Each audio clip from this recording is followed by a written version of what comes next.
Phrasing. Just clip it out. For the love of God, just clip it out.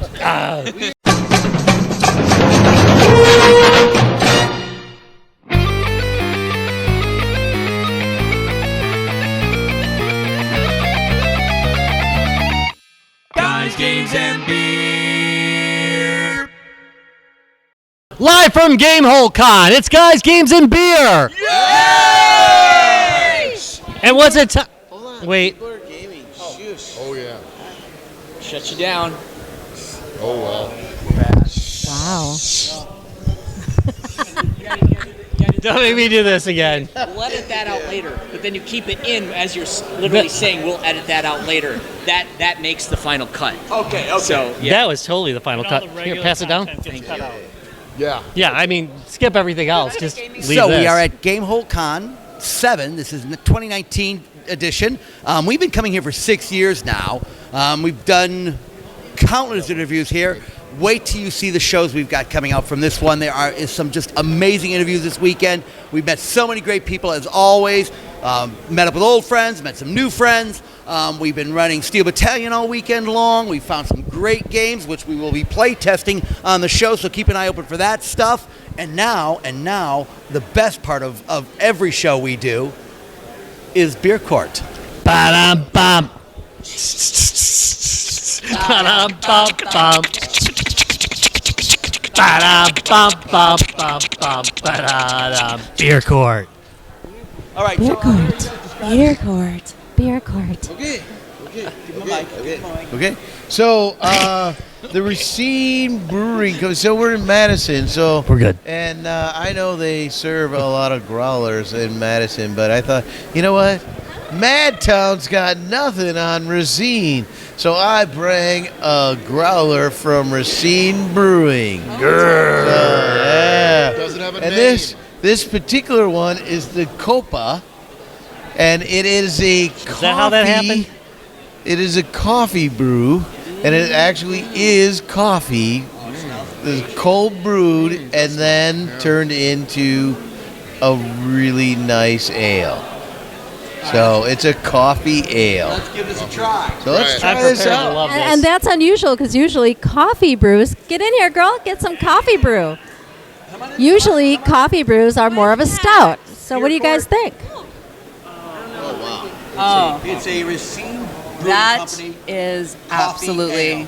divine. Oh my God. As a coffee cold brew lover, 100 thumbs up. If you're not a stout drinker, you would like this. I It's can a get lot this lighter. right in Racine. Yeah.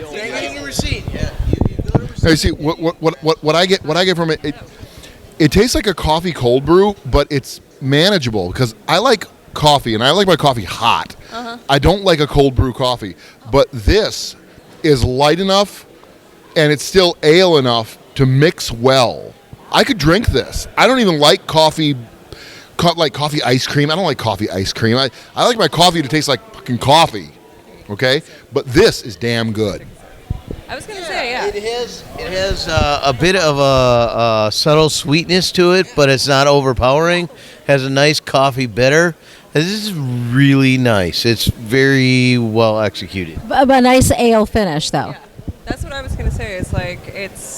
Usually for the coffee brews, they get so robust, so rich, so heavy. Usually stouts. Yes. Yeah. So, this is light enough, but still with that dark feel and very easy to drink.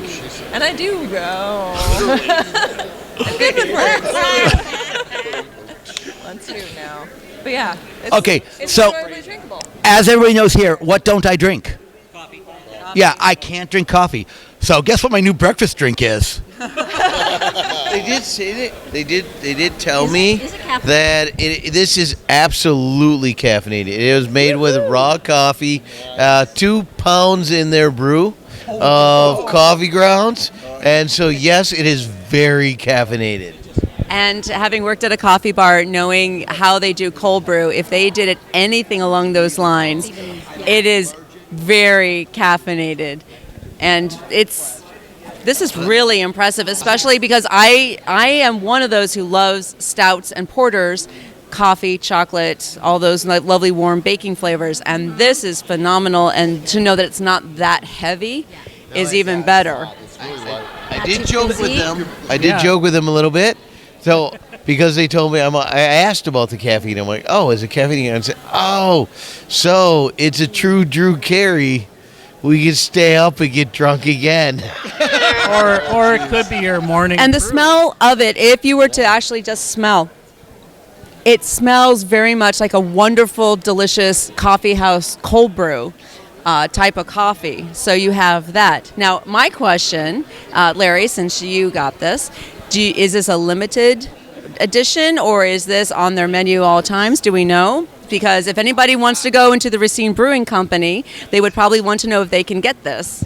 You know, I think it's one of these things where it is a limited, but if popularity demands it, it will be coming all the time. Oh, I think popularity is going to demand this one. But they rotate their brews all the time, so yeah.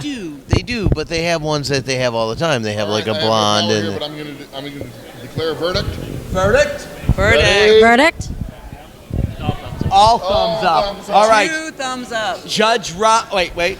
Fine. Judge Rob has verdict on this beer. And be kind. This is a first time on Beer Court. On the charge of being decaffeinated, I find you not guilty and let you free to slide down my belly. Cheers. By the way, that's drinking. Larry was a little slow on that. We missed all the questions. We were enjoying the brew too much. We missed the Yeah. bar. Yep. We missed the cooler. But The gavel. I think it was I yesterday. think it was pretty good. It was yesterday. Thing, right? So. But that said, could I in a car? Yes. Could I here? With the mouse. Yes. No, officer. Yes. This is on only a coffee. train. I swear. Yeah. So Smell my breath. since everyone was in, back to the Cuppa. Copacabana. The intro has to tell itself. We are at hour 452 at Gamehole Con.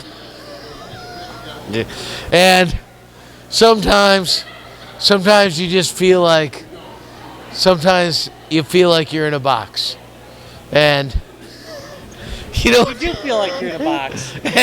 And sometimes you just have to aggressively fight your way out of that box. And What the hell are you talking about? all right, so this is Larry's Drunken busting Larry, out. and I am with Larry Drunken Laser. Retro Rob, and I am Brian. now finally, Hey, I'm Seppy. how's it going, Seppy? I'm living the dream. How are you? Oh, me too. Fighting a box. Yay! Now you know where I was going. Yeah. This is what you get when you're the last interview of the night. Everybody's lit. Oh, I'm so So drink up, sorry. brother. I need to catch up. You get to rage against the box. Sorry. I really just. Can we just leave the box out of it for a little bit? Can we just? No, seriously. That's the best name of a lesbian cover band of 90 songs. Rage Against the Box. I want to go see all of their shows. Like, right? Look what you did, you little jerk. You know what? You I sold me on I'd be it. happy You to sold me have on it. Front row, and I'd be I am. Yes! I am sold on Mo this. working in a box factory. Tonight, Rage. Can't even do it. You can't even do it. I set you up, and you couldn't even take it down. What a problem. I punted it right off. Rage in the box. Where's the professionalism? This is the best you get. I'm sorry. If you want NPR, I Oh my God! I'm so excited to be on. You know the number one We're- reason I'm excited to be wait. back.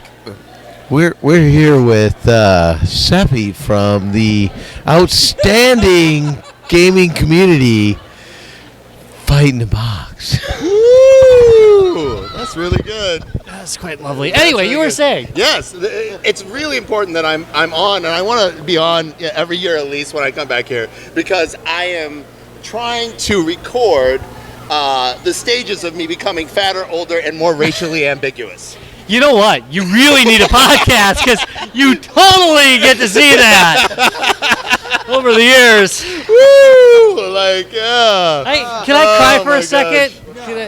I got tears. Yeah. All right.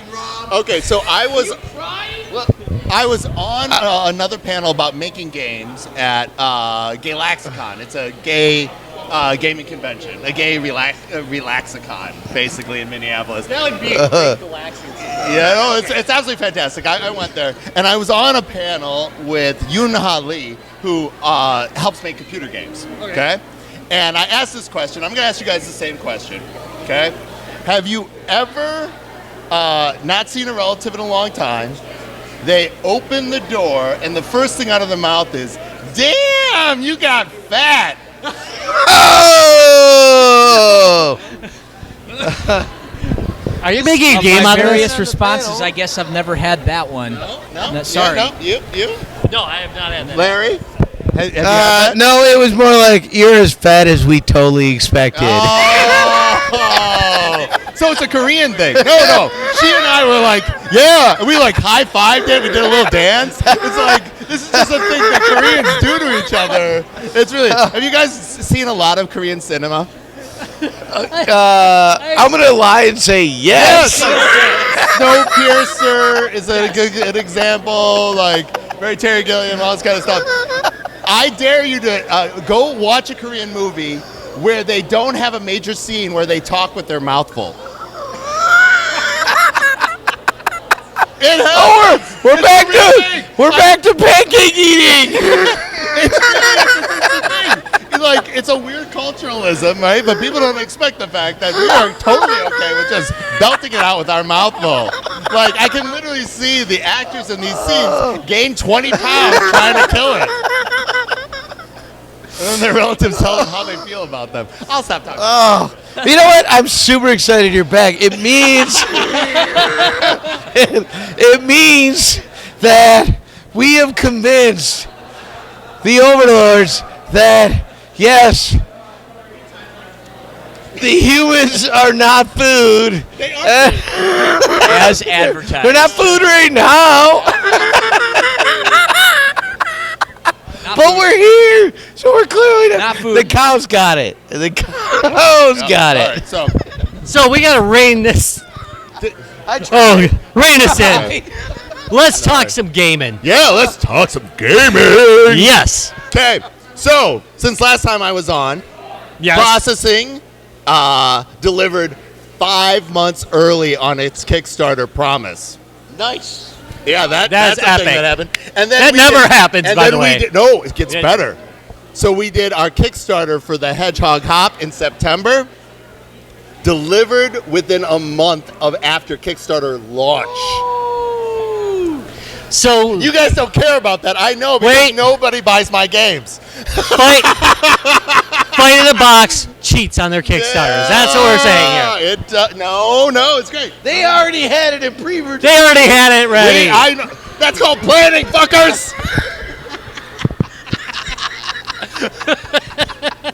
I'm happy you had a successful Kickstarter. Another word for series of Kickstarter campaigns. My favorite. Well done. You are monsters. Monsters. My God. Another word for cheating on Kickstart is planning. That is, Okay. that's This fantastic. is the most sumptuous game token you've ever seen. That is great. Wait, I want to hear. Well done. Want to hold that? Sexy hedgehog. Oh my God, it's so sexy. Yeah. Oh, it is so sexy. Hot. Yeah, show us both sides, baby. Show us So, both sides. so obviously, some of us are ignorant morons who didn't get to the hedgehog Oh, okay. Kickstart. So tell us about that. All right, so. Oh. Boo. Did the battery just shut Boo. Drunken difficulties. Please stand by. Guys, Games, and Beer will be back in a moment.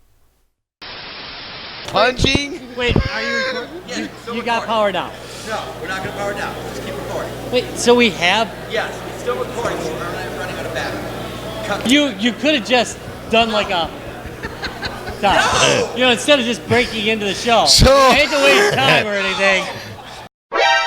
Triggered. Okay, That's the most elaborate excuse to get rid of me as a guest ever. Thank you for that. okay, let's go back to your amazing, super wonderful hedgehog type game. I only made 158 of them. I hand numbered them, or at least Wendy did. We hand print the bag, 158 of them. You can still get them during our events. So yeah, you might want to get one. Whoa! There's like 5 left. There is, Yeah, I like want one right now. If you hate the game, you can just use it as the world's most tiny and useless coasters for the rest of you know your what? life. You know what? That alone is enough. It is enough. You know what? If you did hate this. Wait. So what is the game? How does it work? Coasters. Yeah. How does this game work? I don't think you're gonna hate the game. I don't think people are gonna hate the game. They shouldn't. It's good. The reviews are good. The reviews for processing are good. People should buy these games. How distracting? Please reward my bad life decisions. Buy my games. He's starving. I'm obviously not and starving. living in a box. I'm obviously not starving. Just go with it. Let's not. No. We'll do it. No. Don't worry, man. You're Skinny gonna be fine. bitches, don't talk to me about this. Okay. What is the actual mechanics or on the hedgehog? You bump hedgehogs into each other, trying to make friends, setting up your lead dancer for the grand finale. Or new hedgehogs? You get more hedgehogs if you make friends, yeah. It's more bump than grind, though, Larry, so don't get too excited. Circle of life. What? Time. Nobody else. Editing is gonna need to be done on this. Oh yeah, none, because you don't do any. I'm pinching your face. Yes. My God. I'm being told Like that this. you should keep talking. Why Is what should I'm I hearing. keep talking? I was on the cover of the Star Trip today. What? Yes. Your best pose ever. No, it's the worst. I look like a really pervy Power Ranger. I'm like, yes.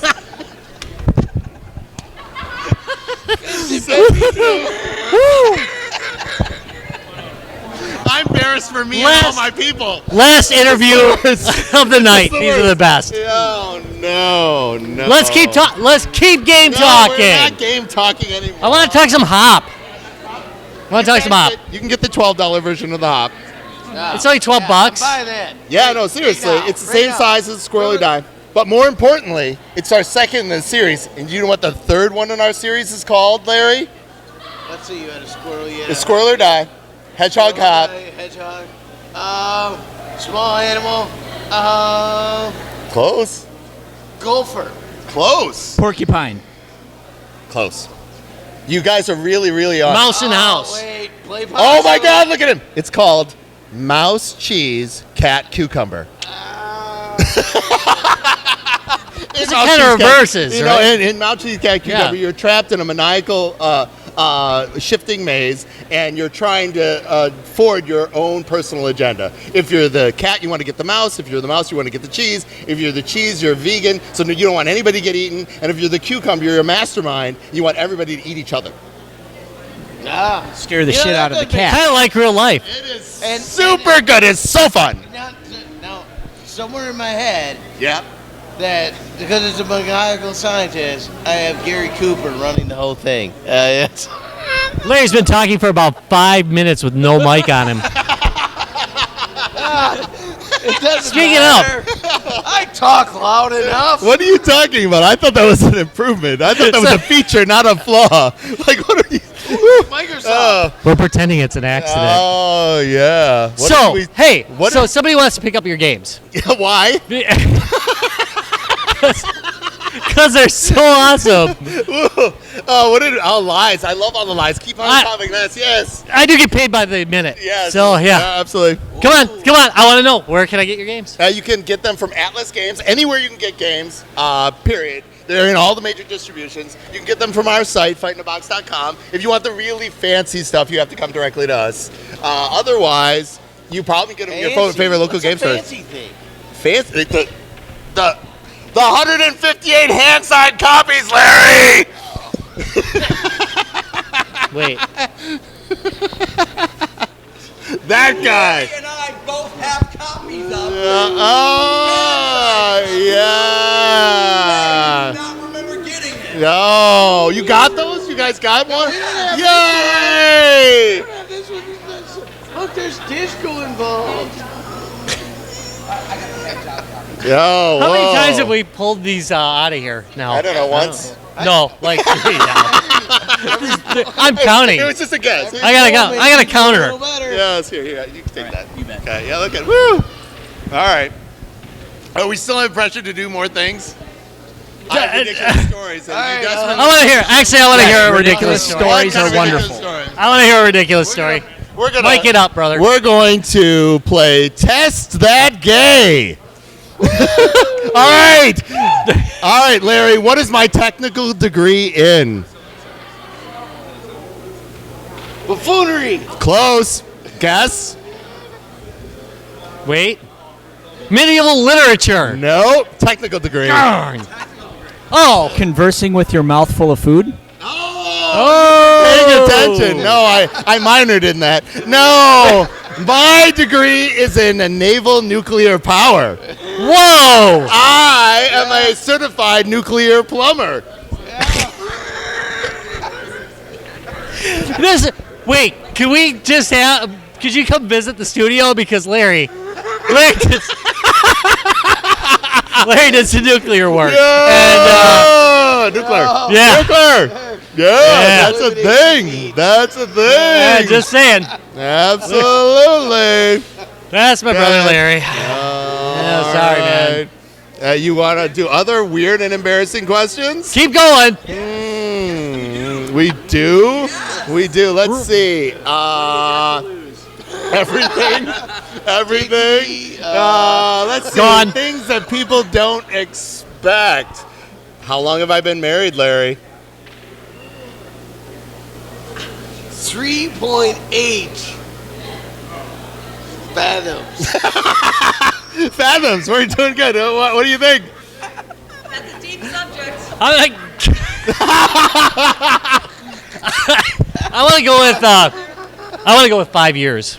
Oh, good guess. 10 months. I've been married 15 years. I've been gay married 15 years. Yes, I win. Oh, I didn't do well, but I win. I had to go to I don't Canada. care what's the closest. I had to go to Canada to get gay married. That's how long, how gay married I am. Okay. See, All right. Fathoms are Next. 6 feet times 3. Almost. Next question. All right, you ready let's go. for this? My husband was caught on camera with me during the Hedgehog Hop launch party. It was a picture of us together. What number picture of us together has that been since our wedding? So how many pictures there have been? Yes. Which number picture is it? 37. 37. I like that. I guess only 37. have inappropriate memory. Yes, go. It's a number. Say 69. Just do it, Larry. Damn it, that's my number. Yes, 69. Thank you, Larry. And what's your good guess? damn it! Now I'm hosed. I'm gonna guess 4 because. Wait, 4, 12. My honest Which is your guess? What's your Just guess? 3 people holding up. What's your guess? 44. My honest answer is 4. I said 4. Somebody has been paying attention. The correct answer is 4. In 15 years, there's only been 4 pictures of us together. Well, I had 4 since people our holding. wedding. I had 3 people holding up 4. So I said it was That's a real 12. fan. That's a real fan. I love you. So you're like Brett Favre fans. Yeah, it's like okay. Next question. Here we Number go. I want the 3. next one. In number 3, what is my husband and I doing? In picture number 3, what is your husband doing? What you and your husband doing? Together. Cooking supper. I saw that. Cooking supper. Cooking supper, Larry. I only have bad answers. Oh yeah. Let's So do of it. course you're twerking. Oh, twerking. Yeah. Nice. Are we feeling it? I'm gonna go with dancing. Okay. That's kind of what I said. This is the nerdiest answer. I am the biggest gay nerd. Twerking is a dance. We are on matching segways together Jesus. on the beach. Oh, please say with Oh! Look at you are making those faces, but you love it. You know you love it. Wait, you got Trey helmets on, romantique. right? Trey. Please Trey, show me Trey. helmets on. What? Oh yeah. Oh, you got helmets on? Oh yeah. Oh yeah. We have the helmets on. We have the helmets on. Yes. How could we? All right, I gotta score some points here. Come on. All right. Safety first. Safety first. Okay. All right, one more question. We got One more time- question. we The got cameraman's time. all. We got time for one. You gotta make eye contact. More question. All right. I used to run an LGBT publication in the Twin Cities. How big was my readership?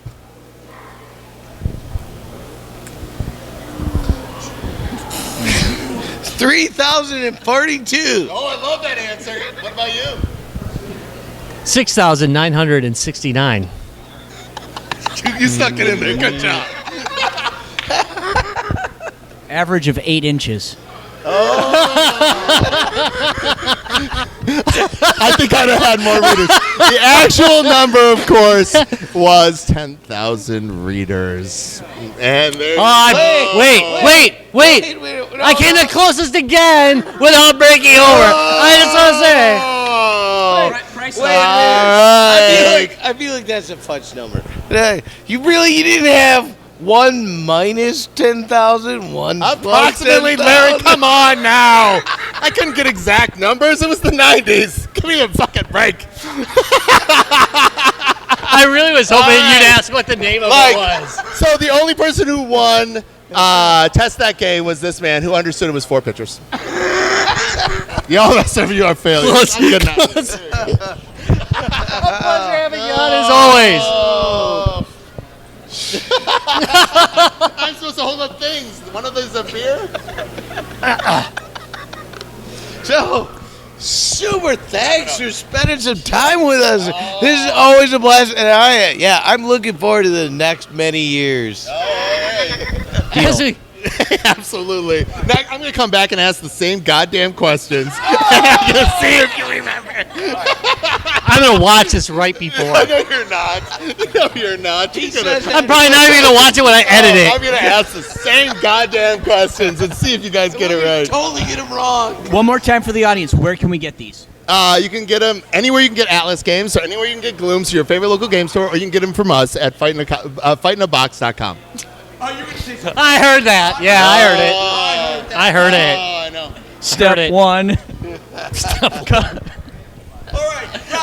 out of the Very much. Thank you very much for watching Guys, Games, and Beer, where we cover all the most serious topics with the best developers.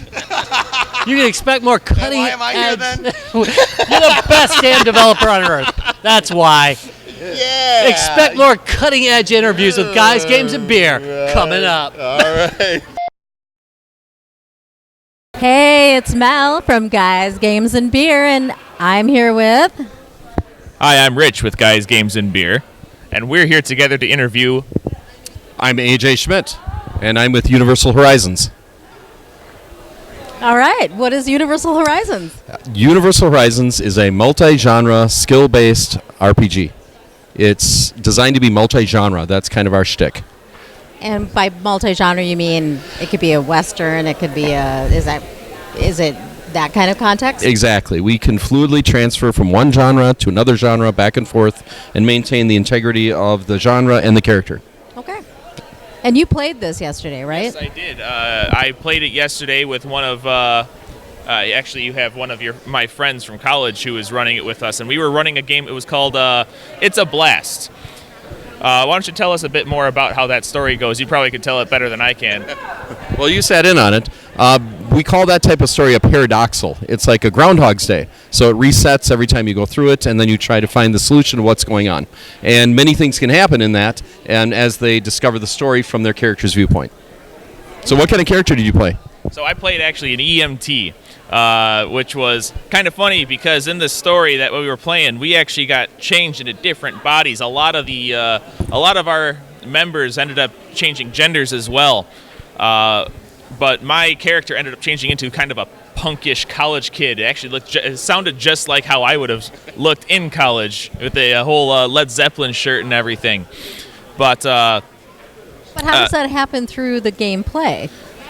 Well, the changes like that happen. Yeah, the change actually happened Usually as part of the story. Characters are so static. They are static, but well, this was a very flavor-based change of character that I experienced. Didn't actually change my skill set. It was a little bit on the confusing side at first, but as the game kind of went on, it became very clear that, okay, I was now playing as this guy, but deep down, I was still my EMT character. That particular scenario is kind of like a quantum leapish type thing. So you kind of go into their bodies, but you have the same skills that you had before you got in there. And that's kind of, again, the strength of the system is you can go from one world to another world to another world and experience and play all these different great stories, yet still use the same character. But how does the character change? Or is it the mechanisms happening in the game, the different genres that you're flipping around to, that how does Rich know my character changed? Well, in that case, we usually have something called a hostel that people go into, or in your case, it was a white room. And you go into a white room, and it's a world between worlds that helps adapt you and transition you from one world to another world. And so, for example, if Rich was going to a water world where he had to breathe underwater, that hostel might give him a few skills like underwater flora and fauna, or it might give him gills so that he can breathe underwater, or equipment. Maybe you have trident or fins or some other expertise equipment to handle that new genre, and that's what that hostel does, and transfers one character from one area to another area wherever we're heading. So we can go from like an old Wild West back to the future. We can go to all these other great shows and adventures that we've seen and had fun with pretty fluidly. But how did the Led Zeppelin shirt help your EMT? Oh, the Led Zeppelin shirt didn't help anything, but it just made the cop want to shoot me. It's good flavor. It was very good flavor. New concert, right? Yeah, from what I could understand, one of our members had some tickets for the exact amount of people we had. So it appeared we were going to a Led Zeppelin concert, but we were definitely getting some sidetrack issues there, getting with the whole bomb going off type of thing. So this white room, this hostel, this is actually a mechanic of your system. It's not just one thing that's unique to that particular adventure. This is something that will is similar across multiple adventures in your system. Yeah, the world you were actually visiting is called Bloodtooth, and Bloodtooth is a 1980s conspiracy world. So there's a lot of things going on that are crazy and wild, but not all governments will confirm those. So, for example, there might be werewolves or vampires or Yeti, or in this case, I believe it was an atomic bomb going off, but everyone doesn't really know what's going on with that, and since it's conspiracy theory, we can do a lot of very hidden adventures and things in that area. I know there's a lot of shows that are in 1980s based, but we've had this going for almost 10 years. So it's been a lot of fun, and we've explored a lot of fun issues with that. How did you come up with the idea? It really worked with our world design. So in our world design, all our worlds have 10 different gauges, and the 1980s is about our middle level, our level 5 technology, and it just kind of fit in there. So the characters have to really think through the scenarios. They can't just look them up on the internet, and it gives them enough equipment and technology and firearms and fun stuff to go do all those things we've seen in the movies. And that's really cinematic. That's one thing I hope you felt, is that we try to make everything very cinematic as it's playing out, so you can visualize it in your mind. Yeah, I definitely felt in this game that as opposed to, say, a lot of the more popular RPG systems, I wasn't in charge of preparing for the adventure. Everything the adventure needed was kind of prepared for me. I just had to figure out how to use it. So some seemingly mundane item like a screwdriver ended up being incredibly useful down the line, and we would never have known until it came to the point where, oh, you have that screwdriver from that white van. We should use that. So we talked a lot about It's a Blast. What other types of adventures do you have? Well, currently we have, for conventions, we have about 200 different adventures we can run. But for print, we've actually put some of our favorite ones in print, and I'll show you some of those in a minute. But honestly, we can run anything, and that's kind of the wonderful thing about Universal Horizons is if I want to go through something and a really well-written scenario that we enjoy, maybe it's Call of Cthulhu, maybe it's Pathfinder, or any other wonderfully written product, I mean, we can do that in our system and use the same rules. I'm kind of getting old here, and I played a lot of things. I've been playing since 1978 D&D, and we've gone through a lot of rule changes. And I think the rule changes now are almost overwhelming. There's just a ton of new rules out there to play. So we wanted to take everything under one easy-to-use rule system. So, for example, these rules that you went through and learning how to play the system, how long did it take you till you were comfortable understanding what was going on with the rules? Well, when I started playing, I didn't really understand anything. But after like 2 or 3 dice rolls, it became pretty clear. Okay, so that's the number I usually want to hit. So if it's under, it's a percentile system, right? So a lot of your skills end up being double-digit additions to a dice roll, and you're rolling a D100, and you get, let's say around 100 is usually what we're shooting for. Sometimes it's a little less, and other times it's a lot more, especially when you're trying to calm a pissed-off cop. That was a 200 roll. Nobody was making that.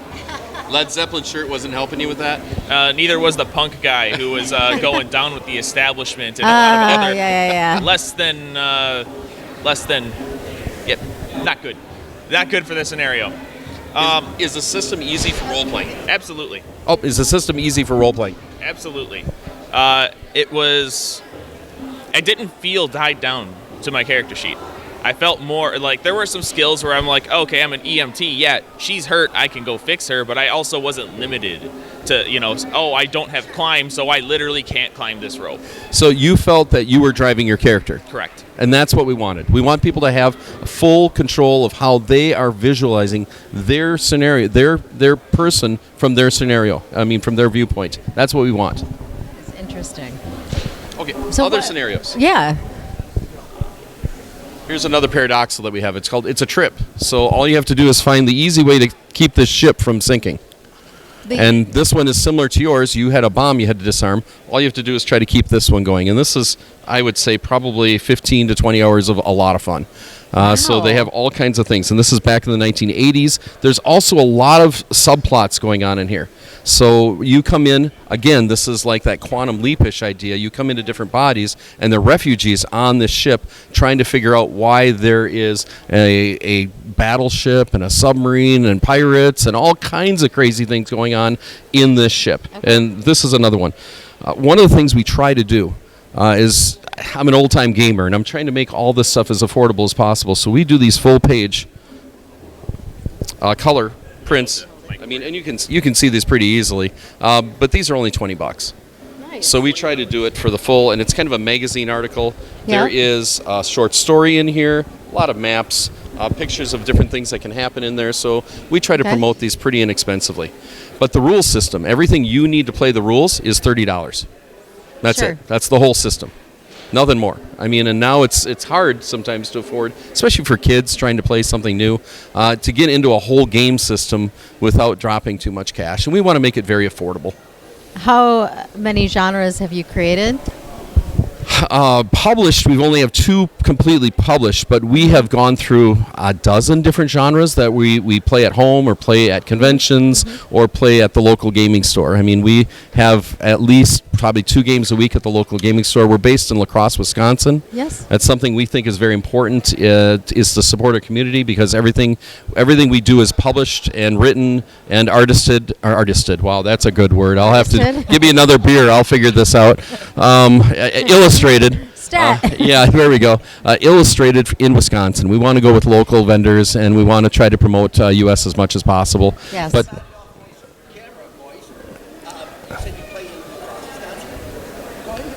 oh, yeah, River City Hobbies, right downtown. We play every Thursday nights and many times on Saturdays and sometimes on Mondays. Depends on who wants to get together and how we're playing it. Nice. We also have a lot of conventions we attend in Wisconsin.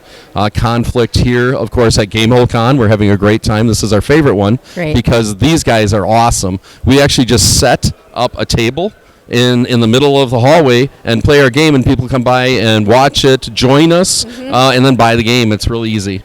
We have almost 70 to 80% close ratio on people that come and play the game first time, because it's $30. I mean, people just drop that. That's easy. That's the whole system, right? You said there's nothing else you need to play the game. It's $30, and you can take this game and play it as many times as you need. That's awesome. Yep. That is awesome. What's your favorite genre? My favorite one is Arachnidia. Arachnidia is a future world. It is a white sun with 3 moons. It has a complete 3,000-year history of deities and intervention and things going down through that. And it's high-tech. So we have high-tech with deities, and it's kind of post-apocalyptic feel with lots of aliens invading. Nice. It's very intricate. It comes in and the way it starts. It's a good question. Kind of segues into this other book. That one starts as bug hunt. So it has a feel of bugs coming in, but the bugs are a lot smarter than people realize. There's a lot of things working behind it, that it's not just the bugs. There's just tons of different things going on in this idea, and this is the first one. And we're actually going to be coming out with the second one probably as soon as this year, called Paradise. And the new one is in this basically war-driven world, there is one village that has not been affected at all in 20 years. And they're very excited to figure out what's going on in that, and they have to discover it, interact with the locals, sometimes go out of the village and try to get resources for them to sustain this village and try to figure out what's really going on and how that's working. So it really gets into some fun interventions and role-playing to adapt people into this new world. Wow. So that they can learn and train with the people there, and it's very immersive. People really get into that sort of thing.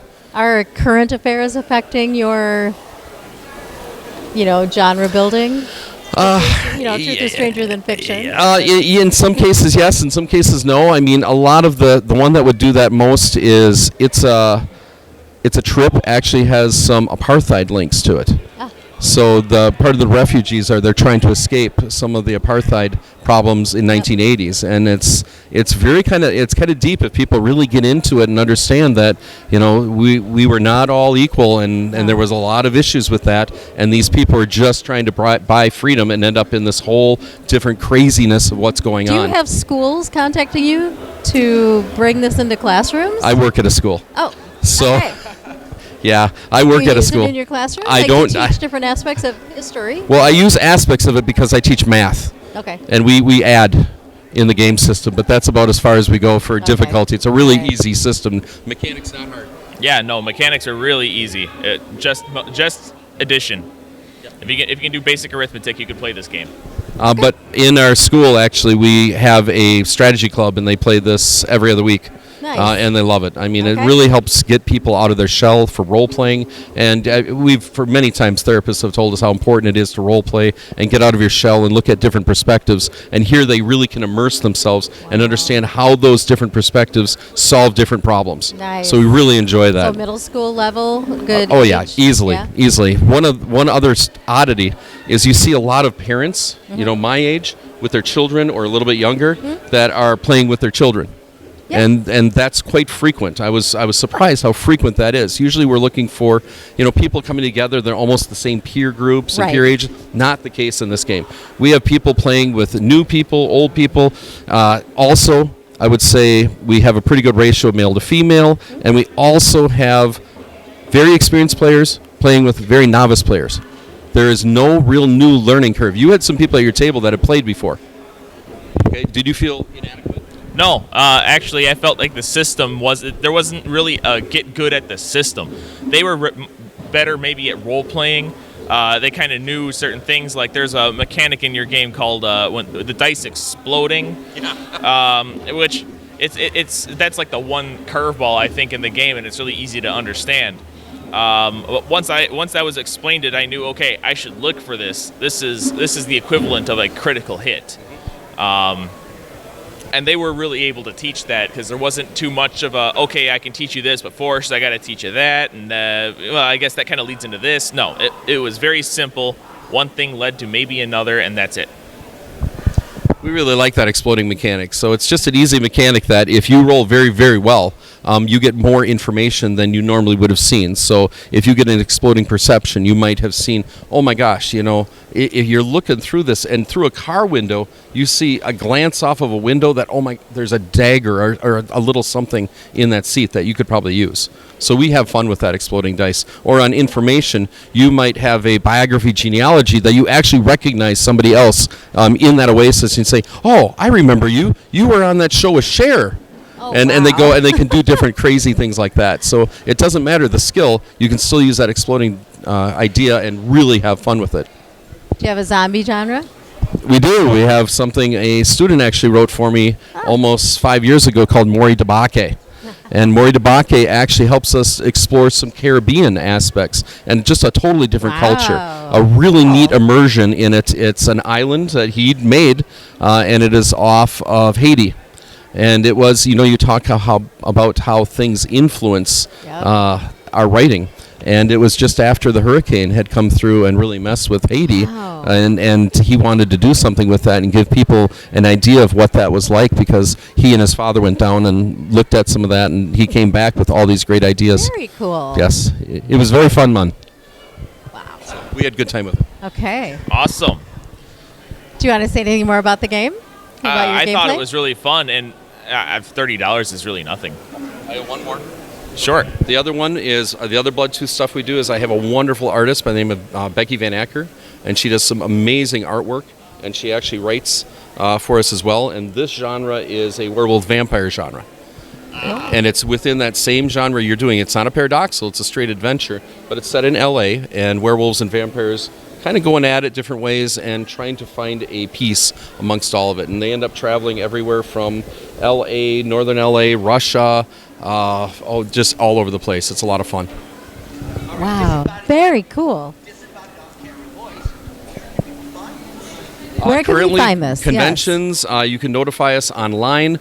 Our website is universalhorizonsgaming.weebly.com. You can also just do a search with Universal Horizons, find our website, and it will lead you to that. Simple email message, or you can go to La Crosse, Wisconsin. River City would love to have you. Well, we will be linking all of that on our website. Not a problem. We are Awesome. at Gamehole Con here with you, and your product is amazing. Oh, thank you I very really want to try and play it. Thank you so much for joining us and for being here at Gamehole.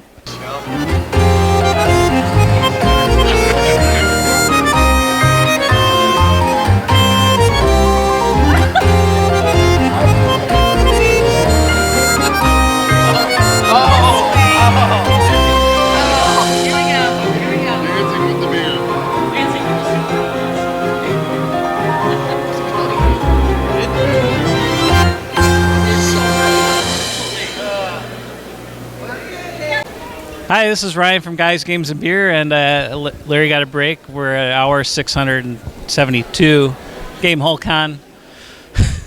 It's been a long... It feels like that. It really does. No, it's been, we've been here Thursday through Sunday, and actually Wednesday set up, so a lot of days, a lot of interviews. Today we have another interview here. We're here with... Jason from Dirt Cheap Dungeons. Okay, and Jason, Dirt Cheap Chump... It's okay. You're fine, Ryan. Cheap We got this. Dungeons is what? What is it that Larry does when he walks right in front of the camera? Oh no! And walks off. Larry's the camera. doing a very important function for this particular He's delivering episode. goods and services. He provided a service. I did to tell him deliver to. the cooler and I'm brought thirsty. products. Keep going. Hold on a second. Keep going. But No. if you wanna Don't talk stop. about Don't stop on my Dirt account. Cheap Dungeons. Ooh. What are the products and what do you got here to show us? Yes, sir, Ryan. We are Dirt Cheap Dungeons. We make modular dungeon kits. So in this box, the smaller of our 4 sizes. Thank you, Tom. So we have multiple walls here that you can just build at your leisure. This is our 100-piece kit, or rather a portion of it, because we have our samples upstairs. So I just took what we had left over. So with a 100-piece kit like that, about how large of an area, a dungeon area, can you build? So our various kits, this being the 100-piece kit, you can build 18 feet of walls our bigger kit, the Legend set, which comes with 300 pieces, comes with 54 feet of walls. Like I said, there's 4 sizes, so 50, 100, 200, and 300 piece kits. The walls are injection molded right out of Bend, Oregon, so everything's made in the USA. We use 30% recycled plastic, so we try to be environmentally conscious, but we're also trying to be conscious for our poor DMs who sometimes have to go to friends' houses. Maybe you want to play in the park even, but like everything's so compact, as you can see. Like even our largest set, 54 feet again, like is less than 6 pounds and fits right into this box here. We even are releasing a module, level 1 through 20 module, that'll go with this, the dungeon kits, just as a little something extra. So I love the packaging on this. Packaging is important with things like this. Absolutely. You have to be able to sort your parts out well. The Yes. last thing you want to be doing is digging through a bag of parts, trying to assemble your dungeon. Exactly. So I see you guys have broken the parts down nicely. Your connectors, love the box you've done for the connectors. That's very nice. And then your doorways in the other box. So now, the kit would come with those boxes right in it, right? Yes. Excellent. Yeah, the kits include 1 inch to 5 inch walls, 2 types of crumbling walls, and multiple doorways, single and double doorways. We have the wood doors and jail doors, fully operable, interchangeable. See the little hinges for the doors? It's really cool. Yeah. Right. The little hinges for the doors. So the doors actually you can have, depending on what the adventure calls for, opened or closed. Exactly. And change them during the adventure as well. Yeah, and I've been on campaigns where I'm like, do you want to do anything else now that you've walked through the door? And they're like going up the stairs. I'm like, all right, well, you left the door open. But that's, again, when we did it on pencil and paper, you would mark that. And it's nice to have that visual representation. Yeah, you forgot to close the door behind you. Now something comes in the door behind you. Absolutely. Your stealth mission is compromised. Very nice, very nice. So, again, getting back down to this packaging, I love the way you've got this sorted out. The large box, I assume, is kind of broken down the same way on the inside? Yeah. Right now it's empty because we have our samples upstairs. But in the larger box, you get 2 trays. And only our largest set of the 4, you have to pack like super tightly to get all 300 walls in there. But everything less than that leaves plenty of room for your minis and other like boxes of goods to go in. Very nice, very nice. So right now, I see these are all dungeon systems. Future expansion? Future expansion, indeed. So I might have mentioned we are a Kickstarter-backed company, having completed that, and we're considering our next Kickstarter after we get those shipping out for like cavern walls, maybe some tiles. But we're always coming up with new ideas for what's needed. I'll take a Blue Moon, thanks. Right now, one of the other products we're very proud of are our battle aerial system, also modular in nature. Wow. So maybe I'll just hold that on my lap. That's but like, kind of beautiful. Thank you. Comes in clear for the battle aerial system, but the aerial stands themselves, which come in packs of 3, can come in green, red, and blue as well. And they pack flat, as you can see. You just take them apart and pack them in one of those cases, similar to what we saw in the box. When I saw you first carry it down, I was wondering about that. The fact it packs flat is brilliant. Again, it's... Yes, some of us have space where we can set up dedicated gaming tables and leave them set up. But let's be honest, most people don't have that luxury. So having stuff you can flat pack like that, put in your tray, put back up on the shelf, that's great. That is absolutely fantastic. I'm going to actually bring this up to the camera because you guys have got to see this a little closer. It's beautiful. Well, like you were saying, the fact you can pack it all down, it's easy to take from one place to another. He's talking about storing it away, but the fact that you can just take it over to if you're not the one hosting the campaign, you bring the stuff to wherever you're going to meet up with. Absolutely, even in the park, for instance. Thank you. I worry about the important things, okay? That's my job on the show. Worry about the important things, like the beer. Yep, guys and games, now beer. Exactly. There's the complete set. The complete set is the complete set, yeah. The people that are talking about the games and so people who don't know, what would you use? Don't worry about that. I talk loud enough. They're going to hear me. Trust me. What would you use? What games are you specifically designing the battle aerial for? I know a couple that it might be applied to, but what did you have in mind when you designed this? What we had in mind was really general tabletop games, anything that's 1-inch grid compatible. Our modular dungeon sets and battle aerial systems, it works with that. Like Dungeons & Dragons, Pathfinder, Warhammer, you name it. These stands come 3 inches at a time, and your platforms are going to come 5x8 or 5x5. Okay, so the platform is available in different sizes. So this is a 5x8 here, but you have a smaller 5x5 as well. Yeah, it all comes in one set, actually. This is just a portion of what I brought down, what we have available.